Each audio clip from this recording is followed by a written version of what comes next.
Brett McKay here, and welcome to another edition of the Art of Manliness podcast. There's been a lot of talk about morning routines in the last few years. The idea is hardly new. Famous men from Thomas Aquinas to Benjamin Franklin structure their mornings to accomplish great deeds and live flourishing lives. A modern advocate of this age-old practice is Hal Elrod, author of The Miracle Morning, first published nearly 20 years ago. Long before morning routines became a trend, Hal was experimenting with his own, researching and refining what actually works. Through his experiences and those of the millions who've tried his approach, he's cut through the aspirational noise to offer a doable, effective framework for starting your day right. Today on the show, Hal shares the 6 practices of the Miracle Morning routine, why he chose them, and how they set up your day for success. We also discuss how long the routine takes and how a shortened version can be done in just 6 minutes, as well as how to make it work if you're not a morning person. Along the way, I share what my own morning routine looks like. After the show's over, check out our show notes at aom.is/morningroutine.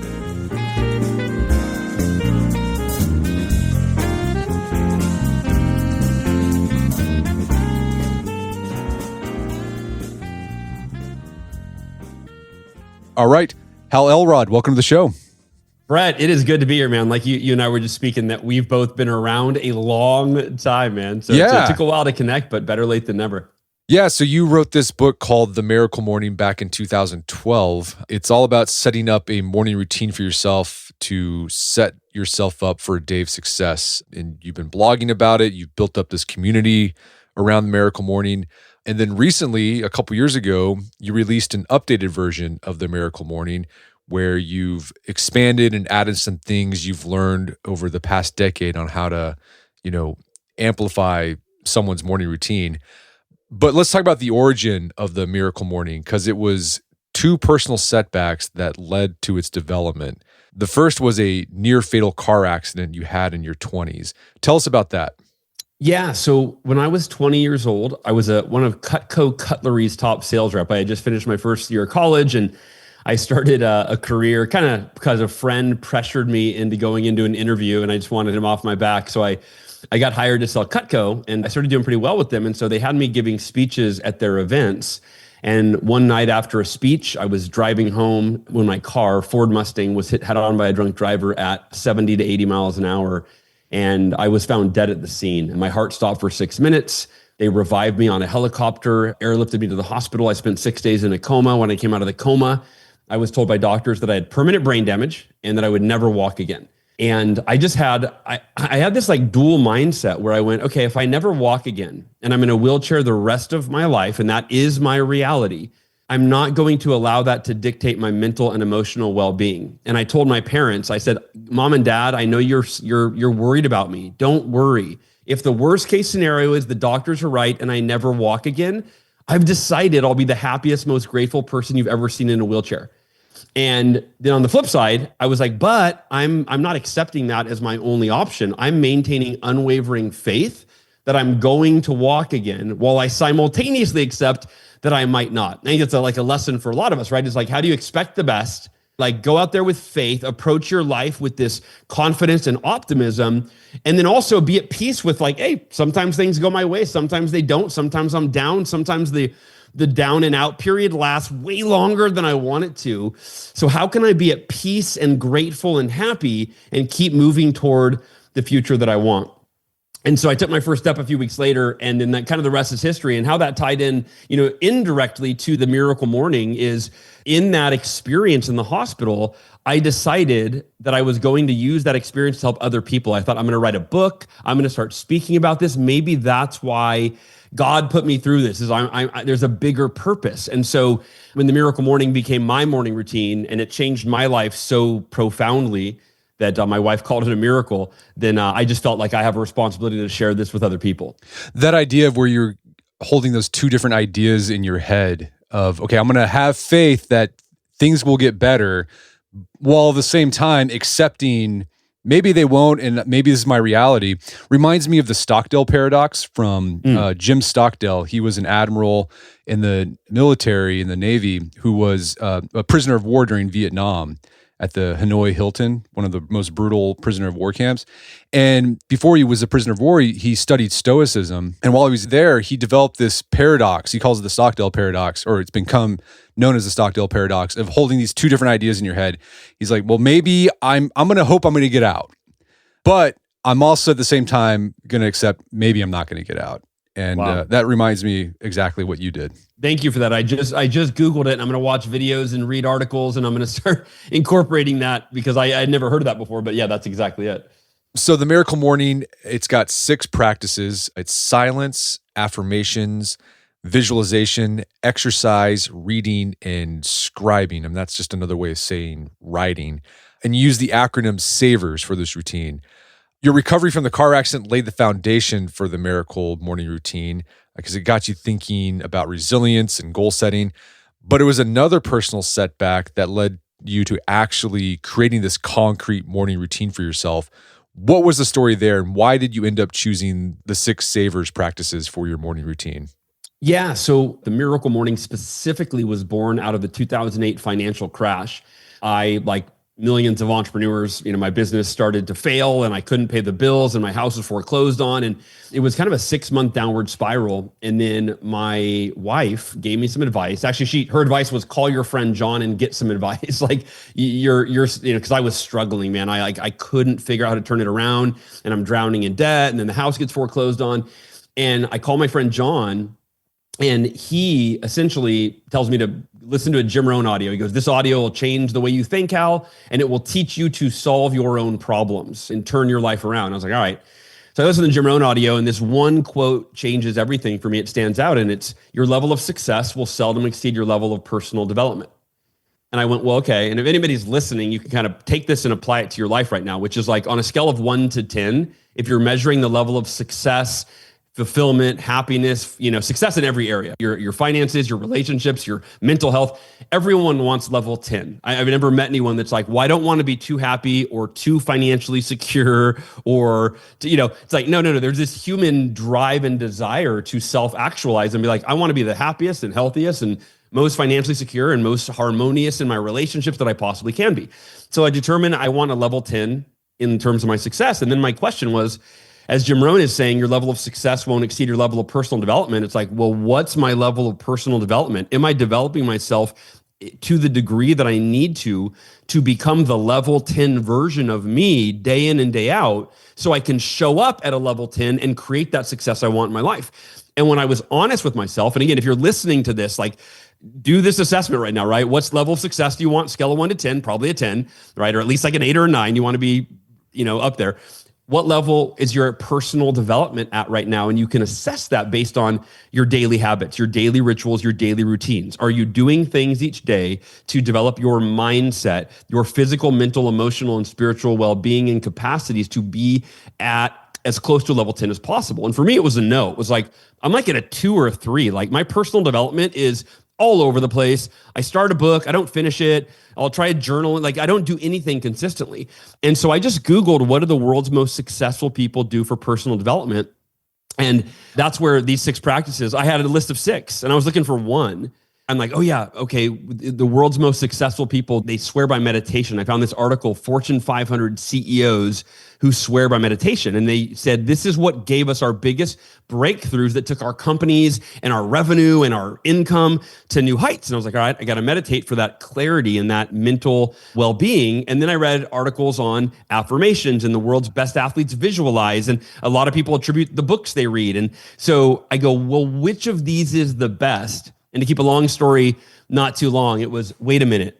What if I did all of these? What if instead of picking one of the world's most timeless, proven personal development practices, what if I created a simple ritual that combined all 6 of them? And that would be the ultimate personal development routine. And so that was it. Day 1, it was like I did 10 minutes of each of these practices. And most people do anywhere from 5 to 10 each. So it's like a 30 to a 60-minute miracle morning. This isn't like the 5 a.m. club where you have to wake up super, super early. It's just starting your day with these practices whenever you do wake up. And so, yeah, that's how the Savers were born. And it was these 6 practices. I did all of them the next day. And I've done all of them, more days than not for the last 17 years. Well, let's talk about these different components in detail, because in the book, you go into detail on what these different parts of the Savers routine can look like and, the benefits of it. The first one is silence. Why start with silence as the first thing in the routine? So you think about it, when do your greatest insights come to you? Is it when you're busy, when your mind is racing with a million things on your to-do list, when you're checking emails or staring at a screen or scrolling your phone? And the answer is no, no, no, no, no, no, no.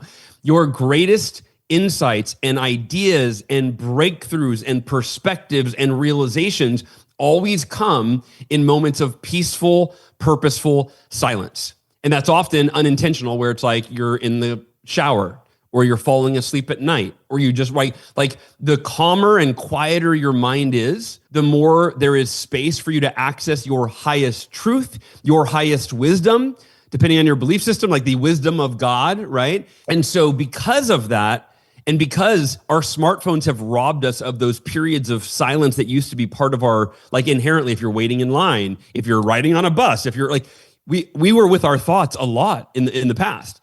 But now, because that smartphone's with us, pretty close to 24/7, it's like we're not left alone with the benefits from silence. So this is about starting your day with anywhere from 1 minute of peaceful, purposeful silence. It could be prayer. It could be meditation. For me, it's both. It's a little bit, I always start with a prayer to like ask for guidance and really calm my mind and express gratitude. And then I'll set my timer on my phone, usually for 5 to 10 minutes, depending on, what my schedule's like and what my availability is. And I just sit there.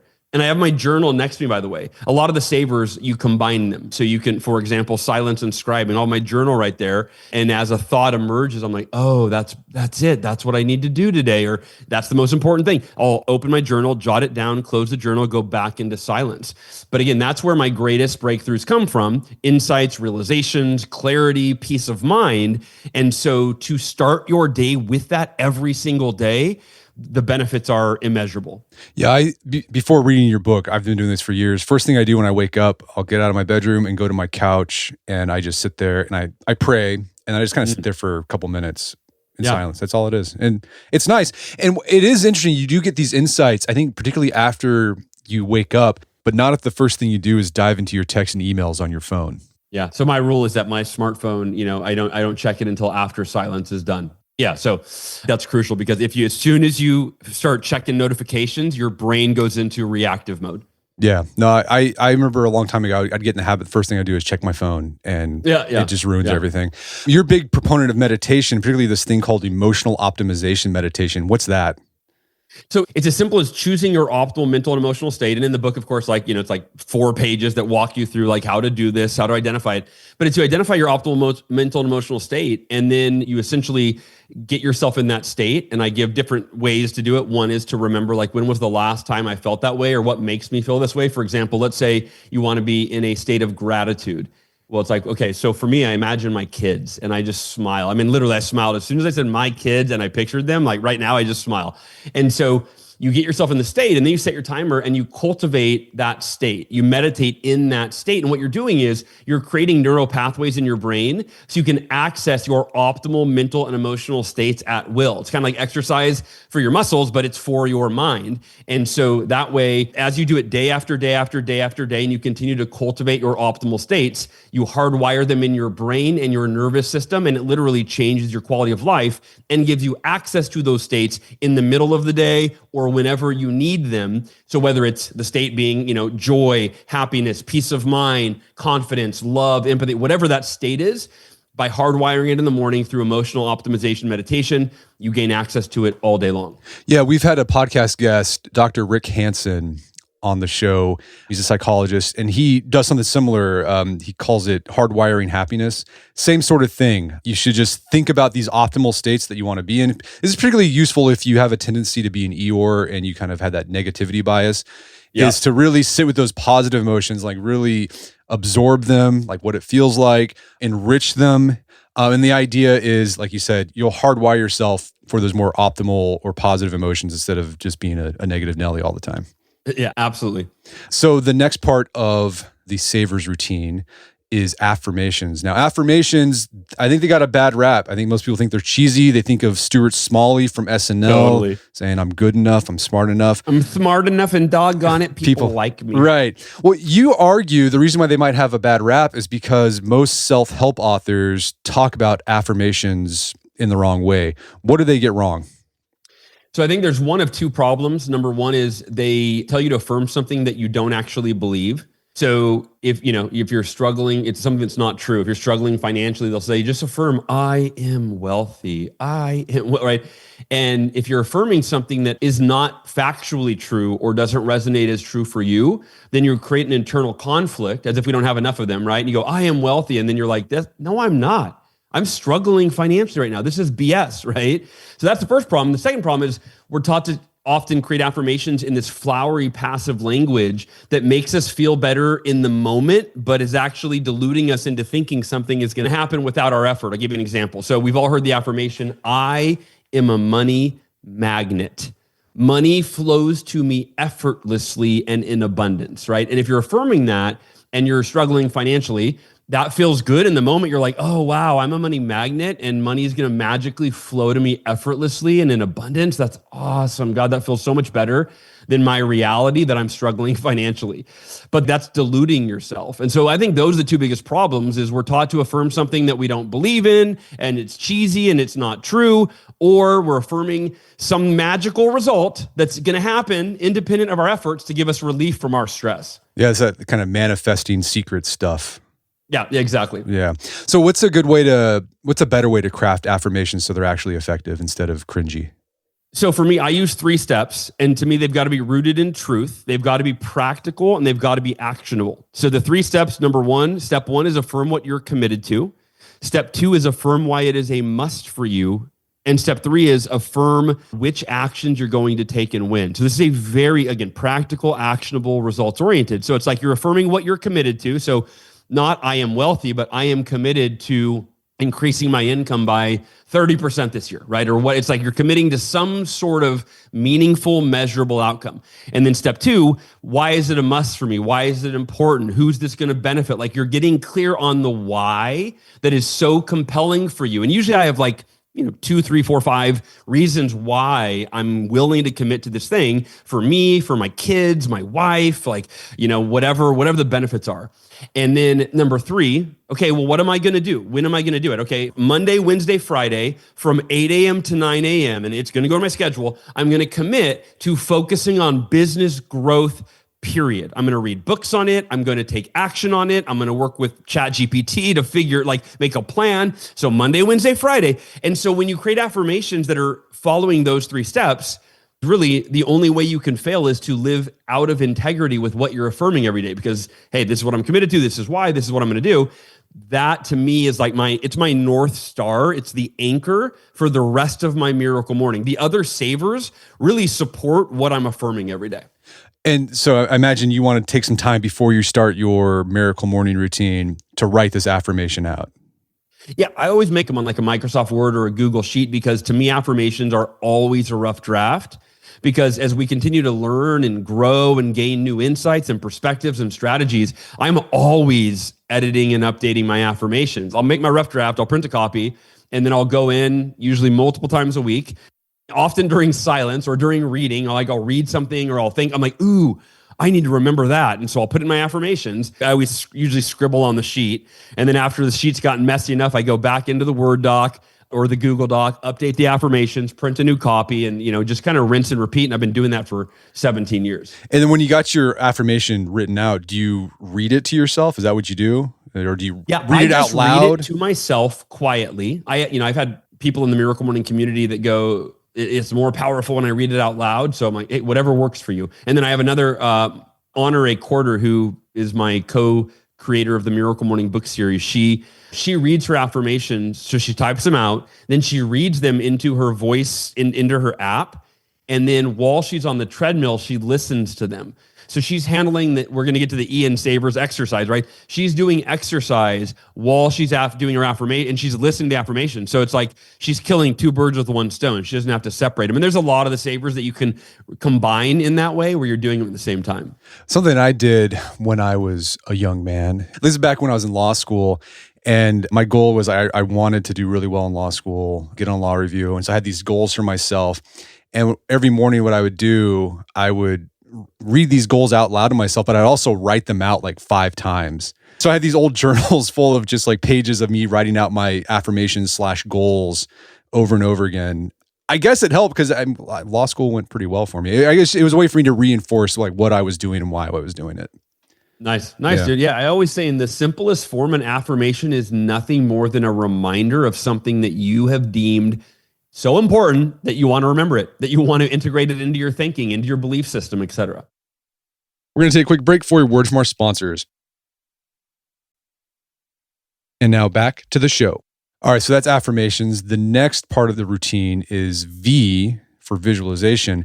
This is, I think, another thing that I think a lot of people think is hokey or cheesy. Yeah. What does visualization look like? So visualization there's two parts to it, I think, for it to be effective. And most people leave out the second part, which in my mind is the most important. And the first part is see the ideal outcome. And that's what they teach. Like, make a vision board, like put pictures of your ideal outcome and see it and feel it. That's great because it's a reminder like, oh yeah, that's important to me. I need to stay focused on that and not get distracted and not lose sight of that. So I'm going to visualize it. But more importantly, I'm going to see it in a way where it's so compelling, where I'm literally generating a compelling emotional experience, similar to that emotional optimization meditation. I'm now creating a compelling vision that makes me feel so inspired that I'm motivated. Like that fuels my motivation to do the things today that'll get me there. But the most important part of visualization, that second part, is mentally rehearsing the things that are going to get you there that you must do today. And in the same way, compelling, seeing yourself following through with things that might be out of your comfort zone. They might be scary. They might be difficult, but they're necessary. And so you use that visualization, and it only takes a minute or two to see yourself tying your shoes, heading out the front door, going on that run for that marathon, right? Or opening the Word document, the Google Doc, and starting on your book, like whatever it is, or having that difficult conversation with your coworker, or picking up the phone and calling prospects, like whatever it is, you mentally rehearse doing the thing. And this is what world-class athletes do on a regular basis. The best athletes in the world, one of their strategies is I'm going to visualize, I'm going to mentally rehearse performing at my best. You know, whether it's Tiger Woods when he was at the top of the game on 18 holes or Michael Jordan on the basketball court, right? It was seeing themselves and mentally rehearsing doing the thing so that when it was time to actually swing that club or step onto that court, they had already been there in their mind. It wasn't like the first time they had experienced it. They had felt it, they had seen it, and now it was just time to go do it in real time. Yeah, the way you describe visualizations, it reminds me of the WHOOP method of goal planning. Have you heard about this? Sounds familiar, but I don't know. Yeah, so it was developed by the psychologist named Gabriella, I think her name's like Ottingen. I can't pronounce her last name. I thought it was going to be WHOOP, but no. But WHOOP is an acronym. It stands for W is wish, so you identify a desirable but achievable goal. O, the first O is outcome, so it's visualize the best possible outcome. I mean, create a positive mental image of that, see what it looks like. And this is the most important part. The second O in WHOOP is obstacle. So you got to identify a significant internal obstacle or external obstacle that might prevent you from reaching that goal. And then P in WHOOP is plan. And then you create an if-then plan to address the obstacle. So it's positive thinking, but also adding in some negative thinking, but then coming up with a positive plan to overcome that obstacle. I love that. Man. Yeah. And then with these visualizations, I imagine they can change every day. So if you got a big thing going on that day, your visualization will be for that big, I don't know, sales call or something. Yeah, for me, I'll take before I do my visualization, I will look over. Well, here's the thing. I'm looking over my affirmations typically, and then that leads to the visualization. Because I have an affirmation for each one of my goals and each one of my roles. So like my most important goals, I've got an affirmation for, here's the financial goal I'm committed to as a father. Here's what I'm committed to as a dad. Here's what I'm committed to as a husband. So again, a goal or a role, an affirmation is appropriate. And then once you've read the affirmation, now you're just visualizing yourself doing the thing that step 3 of your affirmations was, which actions are you going to take and when? And that is the last thing you affirm before you go into visualization. Giving a real life example, when I was a year into my Miracle Morning, I decided that my level 10 fitness goal was going to be to run a 52-mile ultra marathon because I hated running, ironically. And I thought, man, the person I'd have to become to run 52 consecutive miles when right now I couldn't even run 1 mile at that point. I was like, I want to become that person. So I'm going to make this commitment publicly because it scares me, right? Like the Miracle Morning just got me thinking so big. And so I committed to it. And what I would do is I would read my affirmations. I'm committed to running 52 miles on October 29th, 2009, no matter what, there's no other option. This is a must for me because it's such a fear and limitation that in order to overcome it, I will be able to overcome anything else in my life. And then the third step, which actions will I take and when? I will read the book, The Non-Runner's Marathon Trainer, and follow the training plan to a T, whether I feel like it or not. So I just affirmed that. Now I go into visualization. Part one, I visualize myself with the outcome. I see myself crossing the finish line of the ultra marathon. And I see it. I imagine what it'll feel like. I smile. I take a deep breath. I'm like, that's going to be freaking awesome when I do that. Even though I'm scared, even though like part of me doesn't even believe that I'm going to do it, I'm going to visualize it as if it were true. And then the second part, and the most important part, is I would mentally rehearse my cell phone going off at 7 a.m. when it was time to run. I'd visualize myself reaching out, turning the phone off, walking into my bedroom, getting dressed in my running clothes, walking to the front door of my house. I can still see it today like it was yesterday. Open the front door. I would see my driveway slanted down to the sidewalk. And then I would read my affirmations one more time in my head. I'd recite them one more time while I visualize the sidewalk. I am committed to running 52 miles, right? Yada, yada, yada. And then I would visualize myself running out the door with enthusiasm and energy and excitement. Now, think about how that impacted real life. When the alarm on my phone went off at 7 a.m., human nature, if I had not affirmed and visualized, would be like, I don't want to run. I'll just do it tomorrow. Or I'm not even going to do the marathon, man. Who was I kidding?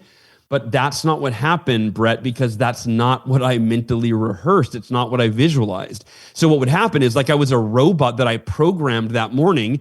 The alarm would go off on my phone at 7 a.m. I would turn it off. I would get off the couch, walk into my closet, get dressed, go to the front door, open it. It was literally, it would play out exactly as I had visualized it that morning. So you can apply that practice, that two-step practice of outcome and then the mental rehearsal to any goal, any role, any aspect of your life. And again, the affirmations essentially lead right into the visualization.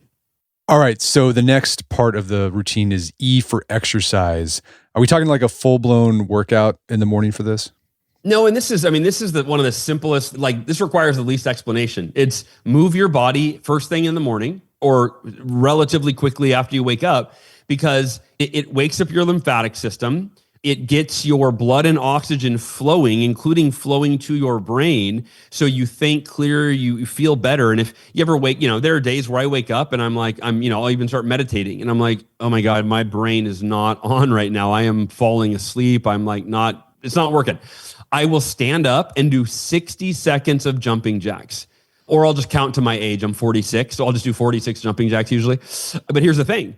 You go from, I'm so tired and lethargic, to now you're like breathing heavy after, 60 seconds of jumping jacks. You're breathing heavy, you're alert, you're awake, the blood is flowing, the oxygen's flowing, you sit down, and now your mental acuity is significantly improved than before you did that exercise. But then on an average day, it'll be like, 5 minutes of like stretching. Sometimes it's 2 or 3 minutes. I'll do like 60 seconds of plank, 60 seconds of downward dog, and 60 seconds of back bend, and 60 seconds of jumping jacks. That's actually my standard 4-minute workout that I do every morning. It's 60 seconds of each of those 4 activities, but you can do whatever you want.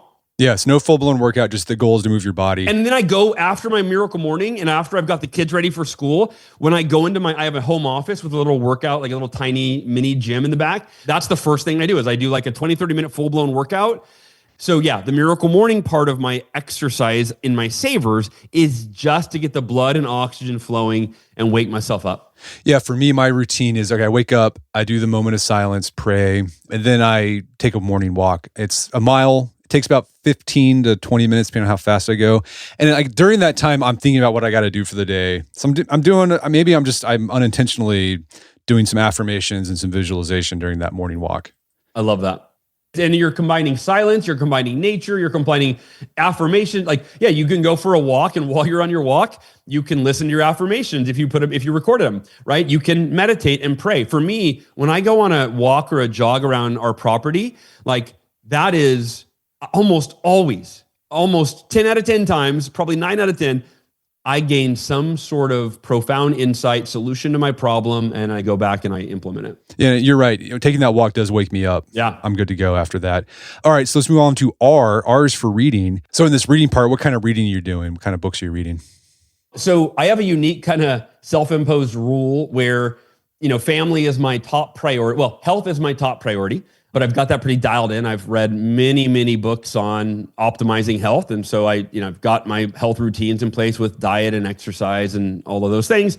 So family is my number one priority or right behind health. And it's the one that does require attention because with, human beings, they're never stagnant. They're always growing. They're changing. They're evolving. You don't just get in the same routine where it's going to work. If I do the same thing every day for my wife and kids, nope, they need me to mix it up and adapt to them. So I have a self-imposed rule that I have to read what I call a family book, which essentially just means either a book on marriage or a book on parenting before I read any other book, which is usually, a business book that I'm excited about. So right now I'm rereading the book, Raising a Modern Day Knight. You heard of that book before? I have heard of it, yeah. Yeah, and so that's a great book. My son just turned 13, so I'm reading it for him. And then after that book, the business book I read right now is called Wealthy and Well Known by my good buddies Rory and AJ Vaden. So that's it. So first I read at least a few pages out of a family book so I can learn one thing so I can apply it to my family, and then I go into the business book. So you're doing a lot of nonfiction reading during this time? It's all nonfiction. All nonfiction. In the evening, sometimes I'll do fiction, but it's during the morning, it's all nonfiction. I'm trying to optimize my mindset and learn something that I can actually apply to improve my marriage, my family, my business, etc. Yeah, lately I've been reading fiction in the morning. I love reading nonfiction books, but I've been doing a lot more fiction reading. And, interesting. How come? Well, first, because I just want to. I read plenty of nonfiction. It's like, I need to do some more fiction. It's enjoyable. But something that I've found as a unintended a side effect of this, that you actually pick up a lot of cool personal development insights while reading fiction. Interesting. Right now, my son and I are reading The Count of Monte Cristo together, the unabridged version. It's like 1,200 pages.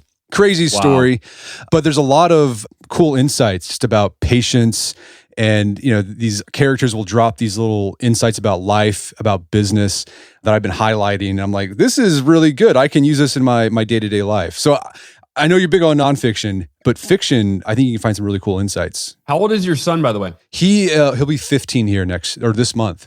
Okay, sorry. So I'm wondering if I'm already on Amazon adding Count of Monte Cristo to my cart. So it's a great. At 13, is that appropriate? Or is it, that might. Well, I think there's some 13-year-olds who could do it. It's a beast of a book, but he'll feel awesome once he finishes nice. It. He'll feel cool. All right, so you're gonna spend some time reading. The final part of the Savers is the final S, and that is scribing or writing. What's the purpose of writing in the morning, and what are you writing? Yeah, well, and it's interesting. I think this is the one that I hear from people that they find the most challenging. And for me, I find it, visualization's my most challenging. This one's pretty easy.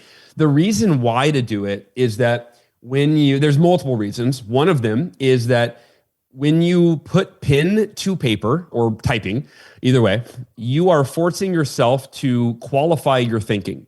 Like when you're just sitting there thinking, if you're just letting your mind race, you could think about 10 things in the span of a minute. You could be thinking about your this challenge in your business, and then all of a sudden you're thinking of, oh wait, I got to remember to do this at the grocery store today, and then you're thinking about, oh man, my wife was mad because I didn't. And you're right, your mind just goes all over the place. You can't write like that. Nobody, right? When you put pen to paper, you're forced to be coherent, to qualify your thoughts and discern those that are most important to articulate. So that's one of the benefits, is you are focusing your thoughts and qualifying them in a way that is worthy of putting them in writing. So you're basically improving your quality of thinking. Also, you're keeping a record of your thinking and of your life. Right now, I'm going through my journals from 2008, 2009, 2010, 2011, which were my first 4 years of Miracle Morning. It is so profoundly beneficial for me to one, it's enjoyable. Like, wow, this is so cool to revisit. I'm writing like, man, Ursula's the one for me. I'm going to marry her someday. I have no doubt in my mind. And I'm like literally texting her pictures of my journal entries. Like, hey, sweetie, check out this journal entry. And same thing with ones with my friends and stuff. So it's this beautiful record of my life and of where I was at the time. And there's so many parts of my mindset that when I was, in a beginner's mindset, that I've actually lost sight of. Like I've lost sight of a lot of the basics and the things that got me to where I am. And now I'm like, man, I'm not thinking the way I used to, that I actually need to get back to where I was thinking in certain ways in 2008. Like my mindset back then when I was young and hungry and still learning and growing in that way, not that I'm not still learning and growing, but it's invaluable. So those are just a couple of benefits. And the last one I'll share is going back to that emotional optimization meditation. I believe that gratitude is one of the most important keys to optimizing your mental and emotional well-being. There's a million things that are going wrong in our lives, and there's a million things that we could be grateful for. And so I write those things down every day, 1, 2, or 3 of them. And then it's important. My hand goes on my heart, and I look at each of them, and then I close my eyes, and I'll spend 30 to 60 seconds in silence, smiling and feeling deeply grateful for whatever I wrote down. It might be my wife or my son or my daughter, or that conversation I had yesterday, or I helped my friend move yesterday, for example. I wrote that down, right? Like that was on my gratitude list today, is that I got the opportunity to help my friend move into his new house last night, and we connected, and he felt so grateful, and like it was, right?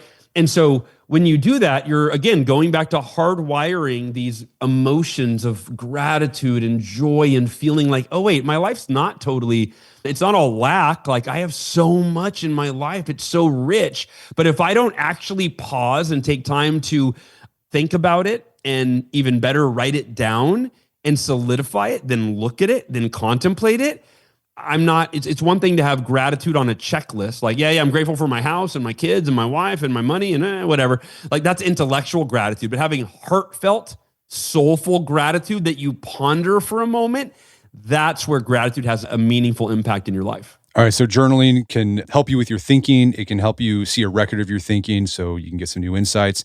And then you can also do the gratitude work in that journal. Do you write by hand? Is that your preference? Yes, and I've done both, and I actually still do both. The Miracle Morning has a journaling app, so I'll write there when I'm on the road. I don't always have my journal with me, so I'll write there. But then I do prefer to journal by hand, because there's something about putting pen to paper, and that isn't there, like the visceral experience when you're just typing away on a keyboard. Yeah. Something I've thought about experimenting with. I mean, I haven't been a regular journal keeper in a long time. I was, then I kind of gave it up because I wasn't getting much out of it. I didn't think at the time. But if I decided to start up again, I've thought about doing it like on a Google Doc and then using ChatGPT to like look for insights. Like tell me, find insights about myself based on my journal entry. Have you found anyone in your community doing that? I'm sure there are many. We have, millions of people that are doing their Miracle Morning and using, in fact, I just did an AI survey for our community. I was like, because I was curious. I was like, I don't know where they stand. Are they into AI? Are they anti-AI? And it was something like 93%, I think, give or take, said like, oh yeah, we're using AI, not necessarily during their Miracle Morning, but just in general. So yeah, I'd imagine that. I like that. I like that as a very strategic way to optimize your journaling. Okay, so we've talked about the 6 practices of the Miracle Morning. We got silence, affirmations, visualization, exercise, reading, and scribing. If someone were to implement these practices, how long would the routine take? One thing with the Miracle Morning, it's completely customizable. And I talk about starting with whatever time you have allotted and then dividing that equally by the savers for the start. To keep it simple, you don't have to put a lot of thought into it. So it's like, all right, I got 60 minutes, I'll do 10 minutes each. That's how I started my Miracle Morning in 2008. 30 minutes, 5 minutes each.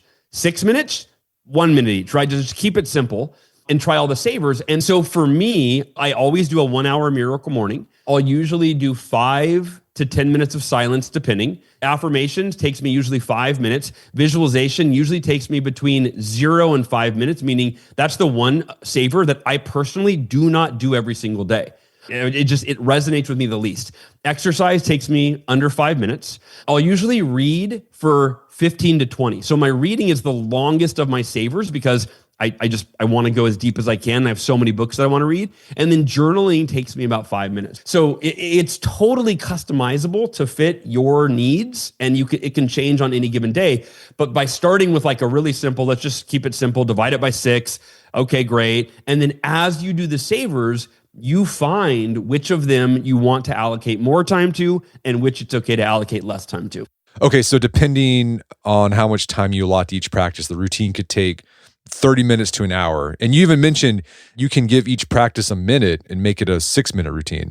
That's not hyperbole. It's not like 6-minute abs or whatever. On days where we're pressed for time, we often have this all or nothing mentality, which is, let's say you like to go to the gym for an hour and you only have 20 minutes. You're like, well, I'm not even going to make the drive. I'm not going to go. There's no point. And I love the quote, the philosophy, don't let what you can do get in the way of what you can't do. I can't do an hour, but I can do 6 minutes. I can sit for 1 minute in silence, and I can say a prayer of gratitude and God for guidance, and I can just calm my mind and feel at peace. Then I can pull out my affirmations. I might not get through the full page in a minute, but I might get through half of it, and that'll remind me, oh yeah, these are some of the most important things in my life that I'm committed to. Now I'm reminded of why I'm committed, and I'm reminded which actions I've clarified that will ensure that I follow through. Then you go into visualization. You visualize yourself. You mentally rehearse yourself doing the things for a minute, right? 60 seconds of jumping jacks, 60 seconds of reading one page out of a book. Like in 6 minutes, the amount of growth you can experience when you do this it's pretty profound. Okay, so this is something that's adjustable. It can be shortened. But let's say there's someone listening out there who thinks, okay, this sounds awesome, and they want to do the long version, the full version of the Miracle Morning. But they're like, I've got kids, so if I'm going to do this, I need to wake up before them, or I got a job that I got to get to in the morning, so I'd have to wake up earlier. They're not sure about doing it because they feel like they're just not a morning person. Any advice on waking up earlier to do this if you're not a morning person? Yeah. And I'll say that when I was writing the Miracle Morning, the original edition I was writing in 2009, 10, 11, that was my number one fear, or you could say insecurity, is how am I going to convince, there's a large part of the world, I don't know the exact stat, if it's half, but let's just say it's half. If half the people that pick up this book have a lifelong belief that says, I am not a morning person. Actually, I do have a stat. What am I talking about? It's 72% of Miracle Morning practitioners that we have surveyed over and over and over again over the last 17 years. That's the average. 72% say they had never in their life been or believed they could become a morning person when they read the Miracle Morning. Usually it was a friend that convinced them to read it. And now they do the Miracle Morning every day. So 72%, it's like join the club if you're not a morning person. And because that was my biggest fear and insecurity, is that how am I going to convince people? Yes, I know they'll be convinced that the way I can explain starting your day in a peak physical, mental, emotional, and spiritual state with the 6 most timeless practices that the world's most successful people have sworn by for centuries. I can make, it's a compelling case that that would definitely benefit my life. How could I argue that starting my day in a peak way and then going off into the day at my best self, that got it. But I'm not a morning person. You don't understand. I've tried. You don't understand. I can't wake up. And so because that was my fear, the entire book is holding someone's hand, mentally, emotionally, psychologically, overcoming the limiting belief of not being a morning person, from start to, hey, okay, I could do this. Okay, what's the first baby step so it's not overwhelming? Okay, so I always tell people, don't start with all 6 savers. Your first Miracle Morning should be waking up just 10 minutes earlier, not an hour, 10 minutes earlier, and doing one of the savers. And if you've never read the Miracle Morning, people will just do the R. They're like, all right, I got the book on Kindle, or I ordered it, or it's on audiobook. And they go, I'm going to wake up 10 minutes earlier. I'm just going to listen to the audiobook for 10 minutes. That takes next to zero effort, right? And they do that every day. And they're like, all right, it's easy. It's 10 minutes. I'm listening to the book. It's changing my mindset. And then they get to the chapter on silence. And then they integrate silence into their next Miracle Morning, which again, super easy. They wake up, maybe it's 15 minutes earlier. And for 5 minutes, they do silence. They do nothing. And then they listen to the audiobook. And then they get to their chapter on affirmations. And then they integrate that. So it's you're just baby stepping your way. And all of a sudden, a few weeks into it, and you're like, dude, I'm getting up 30 minutes before I used to. It's effortless now. And I'm doing all 6 of my savers. So that's the way that I would kind of lay this out for somebody. I like that. Something that has been useful for me for my own morning routine. I have these things I want to do in the morning, but sometimes I can't do them for whatever reason. Going back to that idea of don't let what you can't do get in the way of what you can do. I love that. If I can get something done later on in the day, I'll break it up. Okay, if I can do my silence, not first thing in the morning, but while I'm in the car, I'll do that. If I can't get my walk in first thing in the morning, well, I'll do it at lunch. But as long as I get it done, it feels good. Again, I think the same sort of thing you've been talking about. This is adaptable. You don't have to say you have to do this thing, and if you don't do it, then you're hosed. Yeah, no, that's exactly it. It's not all or nothing. And that mentality is what stops us from doing or even starting anything, right? It's like we have this perfectionist mind, and I do too. And we all suffer from this perfectionist mindset of like, if I can't do it perfectly, I'm not even going to try, For someone who doesn't currently have this kind of morning routine, how would you summarize the benefit of implementing one? Like, how does it set up your day and life for success? The way that I look at it, it's kind of like hitting the reset button every day. Like we all have bad days. Life throws stuff at us that we're not prepared for. We don't even know if we can handle it. And it affects our mental health. Like we're all human beings. But for most people, if you go to bed going, oh my God, I've got this problem in my life and I can't sleep. I'm stressed out because I got to wake up tomorrow. I got to deal with it. Like people go to bed with heightened levels of cortisol and stress and inner turmoil.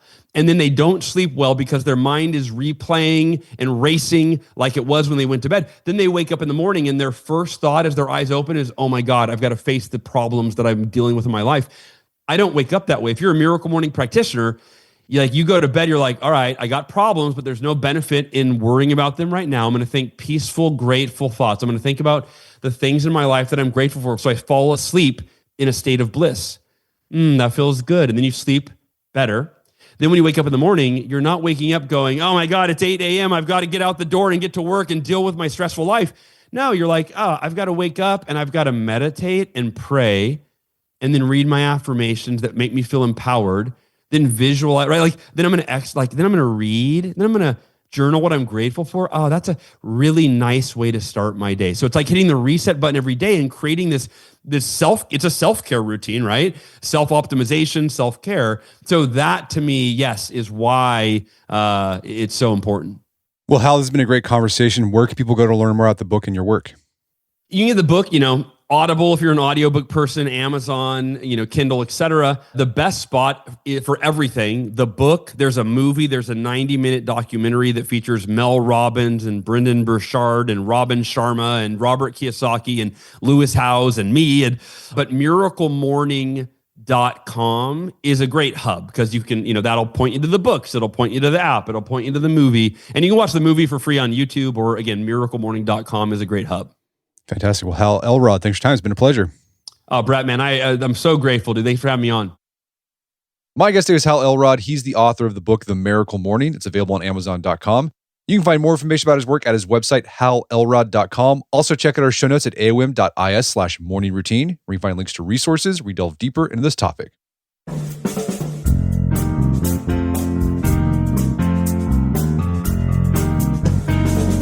Well, that wraps up another edition of the AOM podcast. Make sure to check out our website at artofmanliness.com, where you find our podcast archives, and check out our new newsletter. It's called Dying Breed. You sign up at dyingbreed.net. It's a great way to support the show directly.